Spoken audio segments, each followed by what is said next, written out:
السلام عليكم ورحمة الله وبركاته. الحمد لله نحمده ونستعينه ونستغفره ونؤمن به ونتوكل عليه ونعوذ بالله من شرور أنفسنا ومن سيئات أعمالنا. من يهده الله فلا مضل له ومن يضلله فلا هادي له. وأشهد أن لا إله إلا الله وحده لا شريك له وأشهد أن محمدا عبده ورسوله أرسله ربه بالحق بشيرا ونذيرا وداعيا إلى الله بإذنه وسراجا منيرا. صلى الله تعالى عليه وعلى آله وصحبه أجمعين. أما بعد، قال الله تبارك وتعالى في القرآن العظيم والفرقان المجيد: أعوذ بالله من الشيطان الرجيم. بسم الله الرحمن الرحيم. يوم نقول لجهنم هل امتلأت وتقول هل من مزيد. صدق الله العظيم.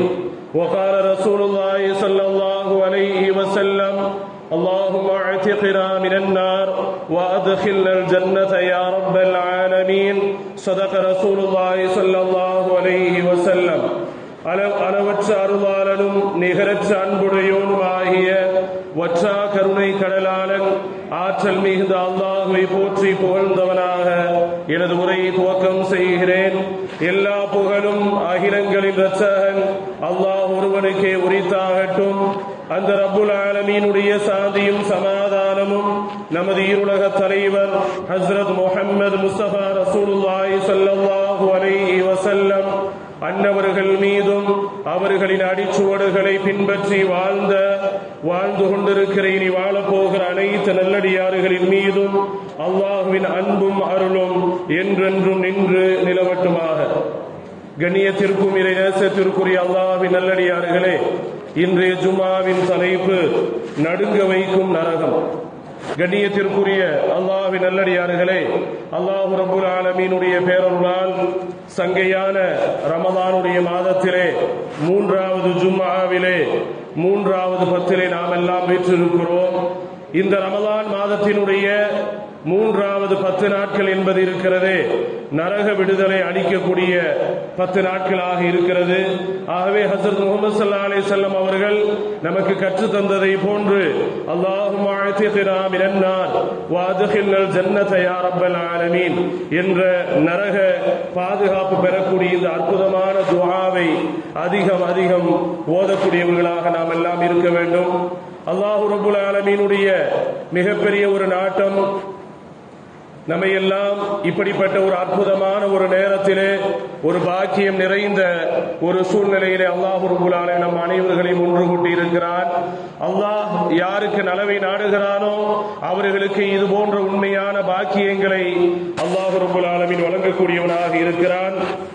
கண்ணியத்திற்குரியவர்களே, அல்லாஹ் ரப்புல் ஆலமீன் இந்த உலகத்திலே மனித சமுதாயத்தை படைத்து இந்த மனித சமுதாயத்திற்கு நிறைய நிஅமத்துகளை பாக்கியங்கள் எல்லாம் வழங்கி அல்லாஹ் அவனை வணங்க சொல்கிறான்.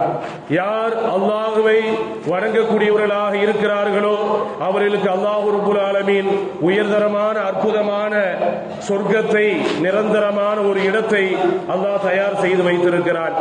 யார் அல்லாஹ்வுடைய நிஅமத்துகளை பெற்று இறைவனை வணங்காமல் அல்லாஹ்வை மறந்து வாழுகின்றார்களோ அவர்களுக்கும் ஆக மோசமான ஒரு நரகத்தை அல்லாஹ் ரப்புல் ஆலமீன் தயார் செய்து வைத்திருக்கிறார்.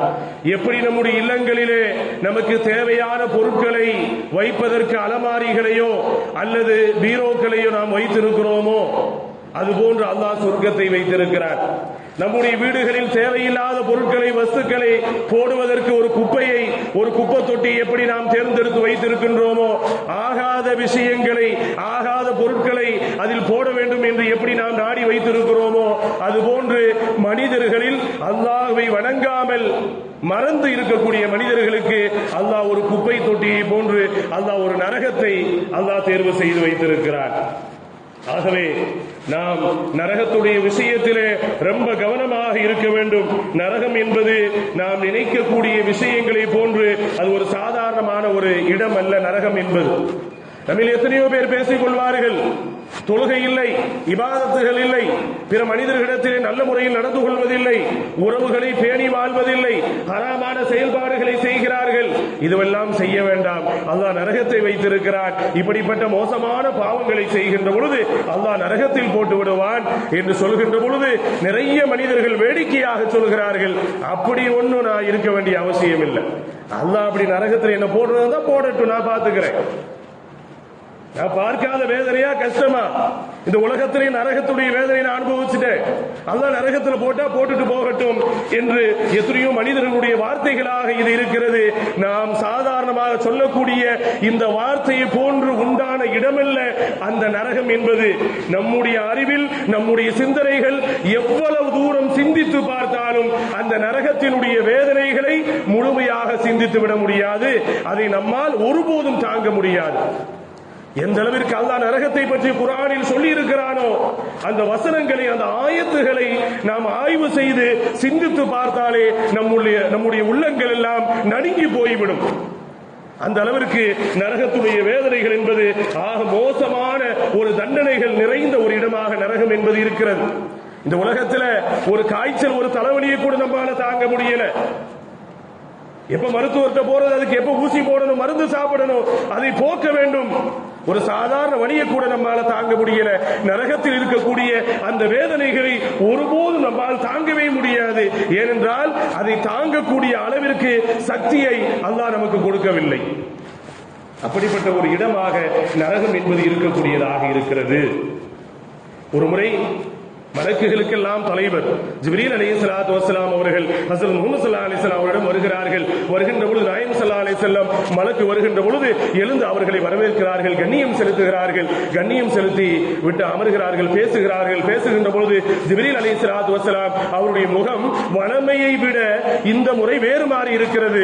முகமெல்லாம் ஒரு கவலையினுடைய தோற்றத்திலே, ஒரு சிவந்த ஒரு தோற்றத்திலே வித்தியாசமாக இருக்கிறது.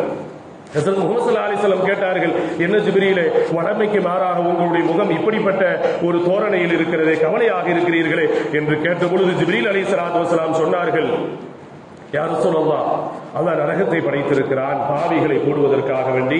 அந்த நரகம் என்பது எப்படிப்பட்ட ஒரு இடம் என்றால் அல்லாஹ் தயார் செய்து வைத்திருக்கிறான். அதை நான் பார்க்கிறேன், அதை நான் அறிகிறேன். அதை பார்த்து அறிந்த பொழுது என்னால் ஒருபோதும் அதை என்னால் தாங்கவே முடியவில்லை. ஒருவேளை அல்லாஹ் என்னை அந்த நரகத்தில் போட்டு விடுவானோ என்ற ஒரு அச்சம் ஏற்படுகிறது. அவ்வளவு பெரிய மோசமான ஒரு இடமாக அந்த நரகம் என்பது இருக்கிறது என்று சொன்னார்கள் ஜிப்ரீல் அலைஹிஸ்ஸலாத்து வஸ்ஸலாம். அப்பொழுது ஹஸரத் முஹம்மது ஸல்லல்லாஹு அலைஹி வஸல்லம் கேட்டார்கள், ஜிப்ரீலே, நீங்கள் நரகத்தில் எதை பார்த்தீர்கள்? நரகம் என்பது எப்படிப்பட்டதாக இருக்கிறது? அதை பற்றி எனக்கு கொஞ்சம் சொல்லுங்கள் என்று ஹஸரத் முஹம்மது ஸல்லல்லாஹு அலைஹி வஸல்லம் அவர்கள் கேட்க, ஜிப்ரீல் அலைஹிஸ்ஸலாத்து வஸ்ஸலாம் அவர்கள் கூறுகிறார்கள், அல்லாஹ் நரகத்தை பார்த்து உத்தரவிடுகிறான், நீ 1000 வருடம் நெருப்பே நீ எரிய வேண்டும் என்று உத்தரவிடுகிறான். அது 1000 வருடம் எரிந்து அது வெண்ணிறமாக மாறுகிறது. மீண்டும் உத்தரவு போடுகிறான், மீண்டும் 1000 வருடம் எரிகிறது, எரிந்து அது சிவப்பு நிறமாக மாறிவிடுகிறது. நரகம் நெருப்பு மீண்டும் ஒரு 1000 வருடம் எரிய வேண்டும் என்று உத்தரவு போடுகிறான். அது எரிந்து எரிந்து கருநிறமாக அது மாறிவிடுகிறது என்று அந்த நரகத்தை பற்றி ஜிப்ரீல் அலைஹிஸ்ஸலாத்து வஸ்ஸலாம் அவர்கள் கூறுகிறார்கள். கூறிவிட்டு சொன்னார்கள், நிச்சயமாக அந்த நரகத்தில் இருக்கக்கூடிய கொஞ்ச நெருப்பை எடுத்து உலகத்தில் பூமியில் போட்டால் பூமியில் உள்ள அனைத்து உயிரினங்களும் அழிந்துவிடும்.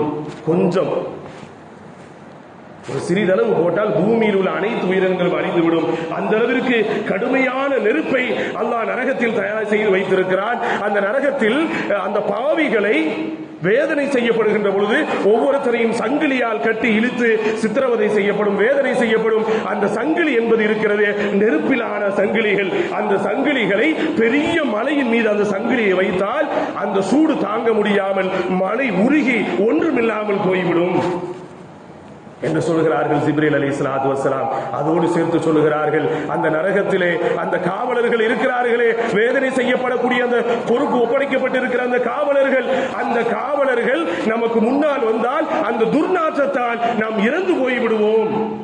அங்கு வேதனை செய்யப்படக்கூடிய காவலர்களே அப்படி இருக்கிறார்கள் என்றால் அந்த நரகம் என்பது எப்படிப்பட்டதாக இருக்கும்? இதை ஜிப்ரீல் அலைஹிஸ்ஸலாத்து வஸலாம் அவர்கள் சொல்கின்ற பொழுது அழுது கொண்டே சொல்கிறார்கள். ஹஜ்ரத் முஹம்மது ஸல்லல்லாஹு அலைஹி வஸல்லம் கேட்டு அவர்களும் அழுகிறார்கள். அழுதுவிட்டு சொன்னார்கள், ஜிப்ரீலே போதும் போதும் நிறுத்தி விடுங்கள், இனிமேல் நீங்கள் நரகத்தை பற்றி சொன்னால் நான் இதே இடத்தில் வஃபாத் ஆகி விடுவேன், என்னால் தாங்க முடியவில்லை, நிறுத்தி விடுங்கள், சொல்ல வேண்டாம் என்று ஹஜ்ரத் முஹம்மது ஸல்லல்லாஹு அலைஹி வஸல்லம் அவர்கள் சொல்கிறார்கள். என்று சொன்னால் நரகம் என்பது எப்படிப்பட்ட ஆக மோசமான வேதனைகள் தண்டனைகள் நிறைந்த இடமாக நரகம் என்பது இருக்கக்கூடியதாக இருக்கிறது. பிற்காலத்தில் நிறைய சஹாபாக்களோட ஹஜ்ரத் முஹம்மது ஸல்லல்லாஹு அலைஹி வஸல்லம் உட்கார்ந்து பேசிட்டு இருக்கிறாங்க. பேசிக் கொண்டிருக்கின்ற பொழுது சஹாபாக்கள் கொஞ்சம் வளமைக்கு அதிகமாக சிரித்து விடுகிறார்கள். சிரிக்கின்ற பொழுது ஹஜ்ரத் முஹம்மது ஸல்லல்லாஹு அலைஹி வஸல்லம் அவர்களை கண்டிக்கின்றார்கள்.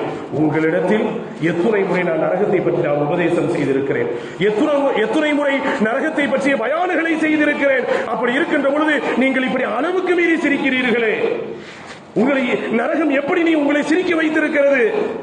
நான் அறிவதை போன்று நீங்கள் அறிந்தால், நான் நரகத்தை பற்றி தெரிந்து வைத்திருப்பதை போன்று நீங்கள் தெரிந்திருந்தால் நீங்கள் குறைவாக சிரிப்பீர்கள், அதிகமாக அழுவீர்கள் என்று ஹஜ்ரத் முஹம்மது ஸல்லல்லாஹு அலைஹி வஸல்லம் அவர்கள் சஹாபாக்களை கண்டிக்கின்றார்கள். இதோ மற்றொரு முறை சஹாபாக்களோடு உபதேசம் செய்து கொண்டிருக்கின்ற பொழுது ஒரு பெரிய சப்தம் ஒன்று கேட்கிறது. சஹாபாக்கள் கேட்கிறார்கள், யா ரசூலுல்லாஹ், இது என்ன சப்தம், எங்கிருந்து கேட்கிறது என்று கேட்ட பொழுது ஹஜ்ரத் முஹம்மது ஸல்லல்லாஹு அலைஹி வஸல்லம் அவர்கள் சொன்னார்கள், நரகத்தை நோக்கி, நரகத்தினுடைய ஆழத்தை நோக்கி எரியப்பட்ட வீசப்பட்ட ஒரு கல் இப்பொழுதுதான் அடிபாகத்தில் போய் விழுகிறது. இது எப்பொழுது எரிந்தது யா ரசூலுல்லாஹ், எப்பொழுது போடப்பட்டது இந்த கல்? 70 வருடத்திற்கு முன்னால் போடப்பட்டது. நரகத்தினுடைய அந்த ஆழம் என்பது நெருப்பினுடைய ஆழம் எந்த அளவிற்கு என்றால், ஒரு கல்லை போட்டால் அது அடிபாகத்துக்கு போய் விழுக 70 வருடம் ஆகும் என்று ஹஜ்ரத் முஹம்மது ஸல்லல்லாஹு அலைஹி வஸல்லம் அவர்கள் சஹாபாக்களிடத்தில் சொல்கிறார்கள். என்றால் நாம் என்ன நினைத்துக் கொண்டிருக்கின்றோம்? நரகத்தை பற்றி அது ஒரு சாதாரணமாக நினைத்துக் கொண்டிருக்கின்றோம். என்ன வேதனை இருக்கிறது என்று சர்வ சாதாரணமாக எடுத்துக் கொண்டிருக்கின்றோம். ஒருபோது நம்மை அதை பார்த்தாலே நம்மால் தாங்க முடியாது. அந்த அளவிற்கு கொடுமையான வேதனைகள் நிறைந்த இடமாக நரகம் என்பது இருக்கிறது.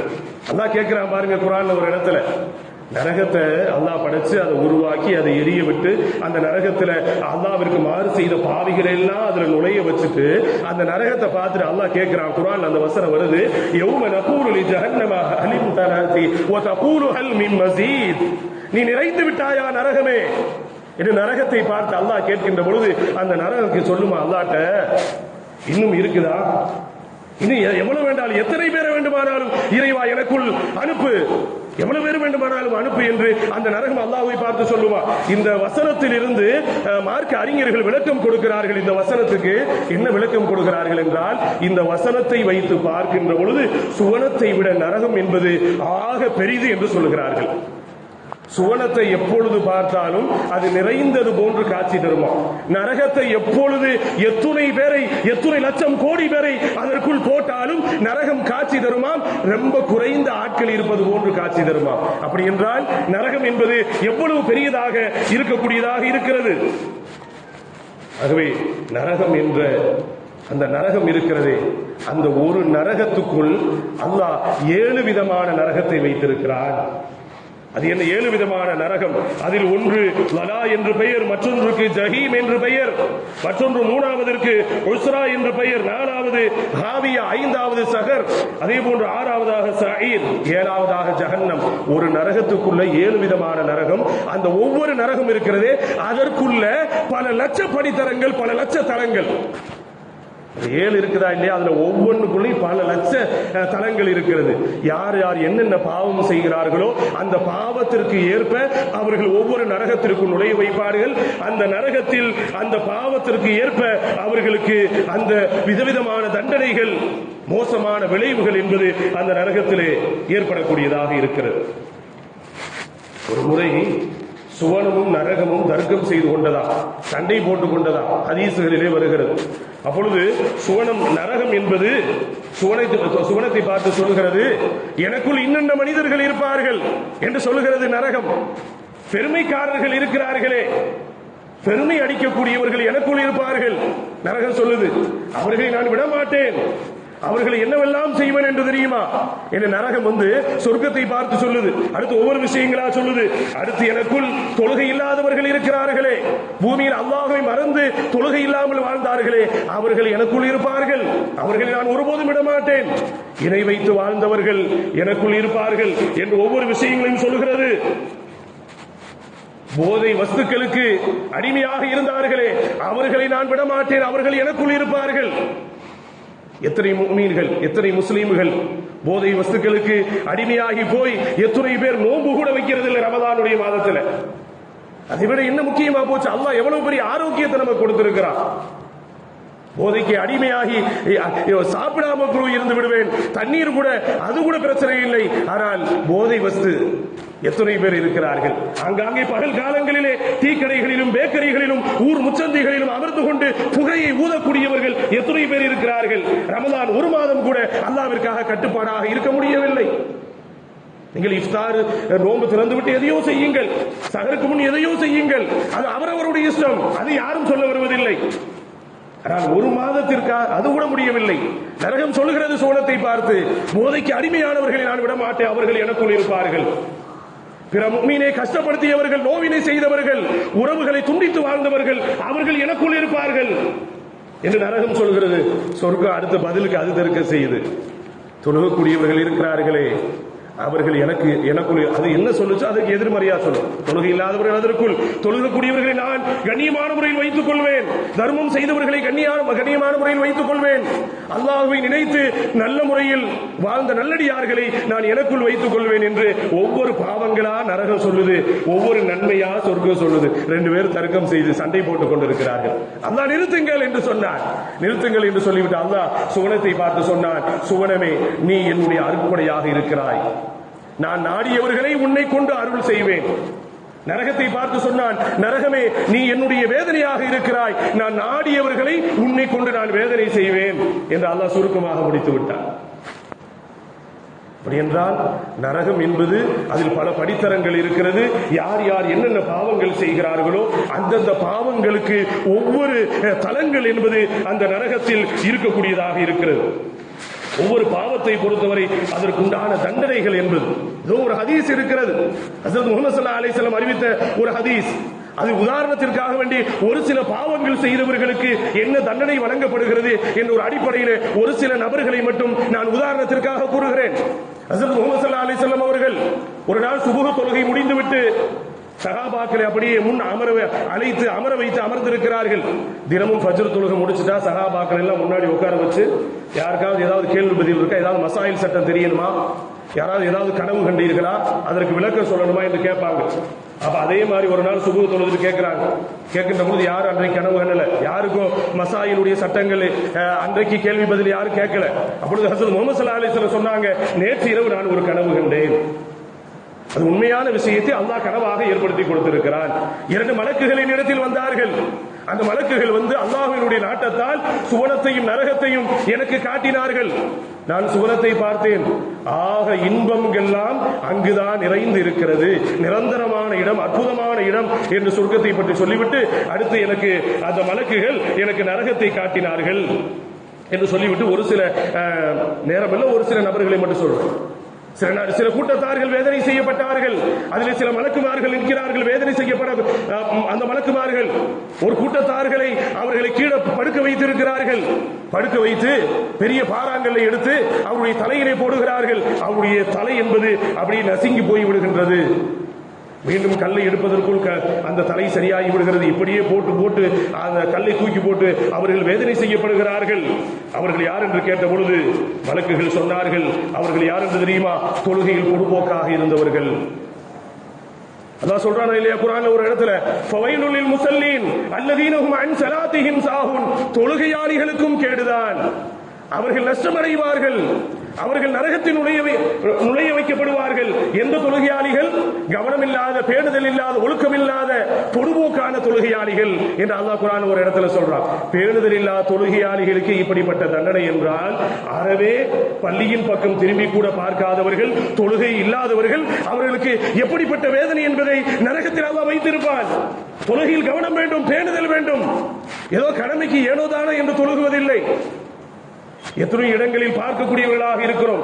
தராவிஹ் தொழுகைக்கு கூட வந்தா தராவிஹ் தொழுகை 20 ரக்காத் தொழுதுட்டு போயிடுறாங்க. இஷா இல்ல, வித்ர் வாஜிப் இல்ல. அந்த தராவி எதற்கு?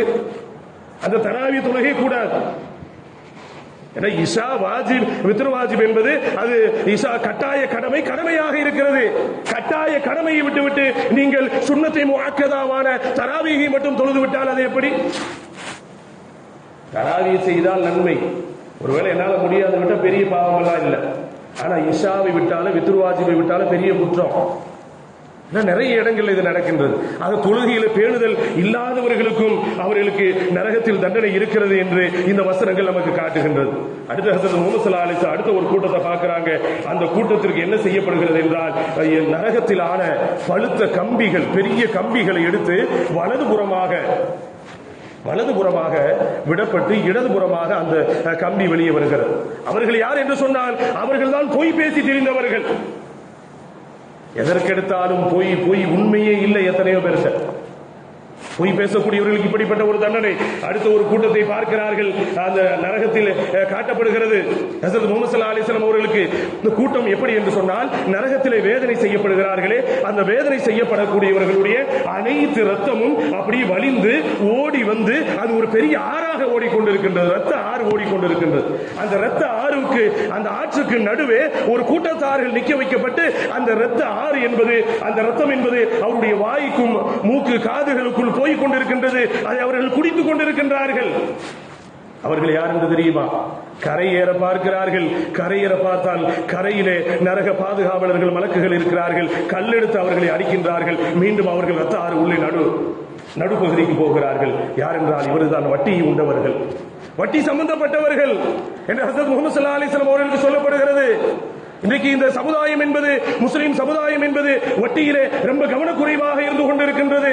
அல்லாஹ் ஒரு சில பாவங்களை தான் கடுமையாக சொல்கிறான். இணை வைக்குதலுக்கு அடுத்து அவன் கடுமையாக சொல்லக்கூடிய பாவம் என்பது வட்டியாக இருக்கிறது. யார் வட்டி தொடர்புடையவர்களாக இருக்கிறார்களோ அவர்களை நாம் கபரில் இருந்து நாளை மறுமை நாளிலே எழுப்பப்படுகின்ற பொழுது பைத்தியக்காரர்களாக எழுப்புவோம் என்று அல்லாஹ் சொல்கிறார். இப்படி ஒரு சில விஷயங்களை, இப்படி நிறைய நபர்களை, நிறைய கூட்டத்தார்களை ஹஜ்ரத் முஹம்மது ஸல்லல்லாஹு அலைஹி வஸல்லம் அவர்கள் அந்த இடத்திலே பார்க்கக்கூடியவர்களாக இருக்கிறார்கள்.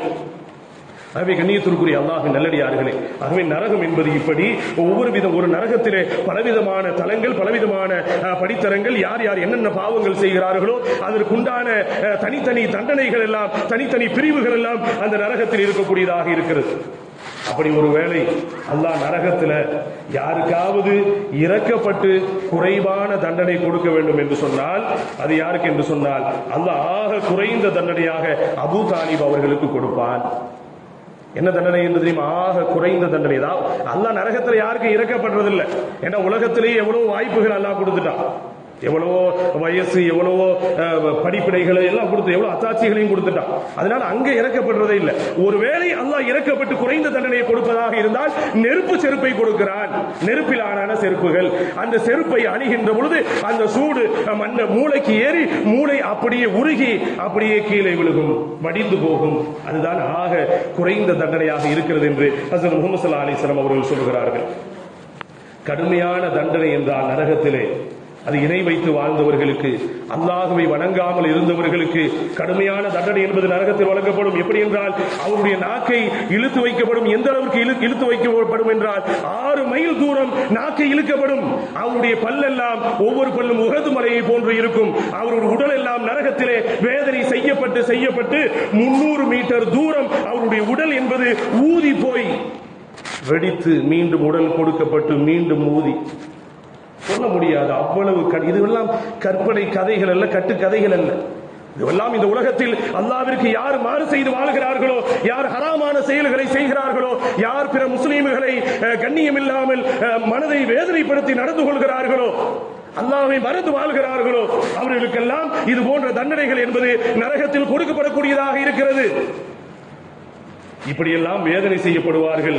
ஹஸரத் முஹம்மது ஸல்லல்லாஹு அலைஹி வஸல்லம் சொல்றாங்க, அந்த கடுமையான அந்த வேதனை செய்யப்படும் நரகத்திலே பாவிகளுக்கு அப்படி வேதனை செய்யப்படுகின்ற பொழுது அவர்கள் நரகத்திலே அழுகை ஓலமாக இருக்கும். அந்த நரகவாசிகள் அழுகுவார்கள். அவர்கள் அழுகக்கூடிய அந்த நீரிலே படகு ஓட்டலாம், கப்பல் ஓட்டலாம் என்று ஹஸரத் முஹம்மது ஸல்லல்லாஹு அலைஹி வஸல்லம் அவர்கள் சொல்கிறார். அந்த அளவிற்கு தேம்பி தேம்பி அவர்கள் அழுது கொண்டிருப்பார்கள். அப்படி வேதனை செய்யப்படுகின்ற பொழுது கடுமையான பசி, கடுமையான தாகம். இந்த உலகத்தில் நாடுவதையெல்லாம் சாப்பிடலாம், திடீரென்று அதை சாப்பிட வேண்டும் இதை சாப்பிட வேண்டும் என்றால் உடனே வாகனத்தை எடுத்துவிட்டு அங்கு போய் அதை இதை எது கிடைத்தாலும் சரி, ஹராமோ ஹலாலோ யாரு சாப்பிட கொடுத்தாலும் சரி, இந்த உலகத்தில் நம்ம நாடியதை சாப்பிடலாம். அப்படி சாப்பிட்டதுனால என்ன செய்வோம்? அல்லாஹ் அங்க நரகத்தில் கடுமையான பசியாக இருக்கும். பசியாக இருக்கின்ற பொழுது லஆகிருன மின் ஷஜரின் மின் ஸக்கும் ஃபமாலிஊன மின் ஹல்புதூன், அவர்களுக்கு கள்ளி மர அந்த முற்செடிகளை அவர்களுக்கு உணவாக கொடுக்கப்படும். வேதனை செய்யப்பட்டு கடுமையான பசி, உலகத்துல நாடியதெல்லாம் சாப்பிட்டுருப்பாங்களே, அங்க என்ன கிடைக்கும்? கள்ளி செடியும் முள்ளு செடியும் கிடைக்கும். ஹராம சாப்பிட்டதுனால அதை சாப்பிடுவாங்க. அது பசியில வேற வழி இல்ல, சாப்பிடலாம் என்று சாப்பிடுவாங்க. சாப்பிட்டால் அது கொண்டையில் போய் அடைத்துக் கொண்டு நிற்கும். நீர் நீர் என்று, தண்ணீர் வேண்டும் தண்ணீர் வேண்டும் என்று அழுகுவார்கள் நரகவாசிகள்.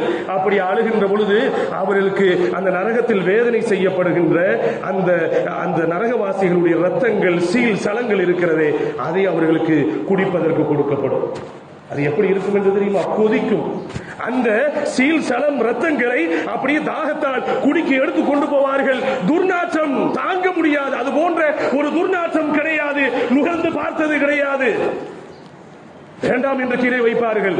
ஆனால் தாகம் தாகம், குடித்தே ஆக வேண்டும் என்று குடிப்பார்கள். முகத்திற்கு முன்னால் கொண்டு போனால் சூட்டின் காரணமாக முகமெல்லாம் அப்படியே வெந்து கருகி போய் தோல் எல்லாம் கீழே விழுந்து சதைகள் எல்லாம் துண்டு துண்டாக கீழே விழுகும்.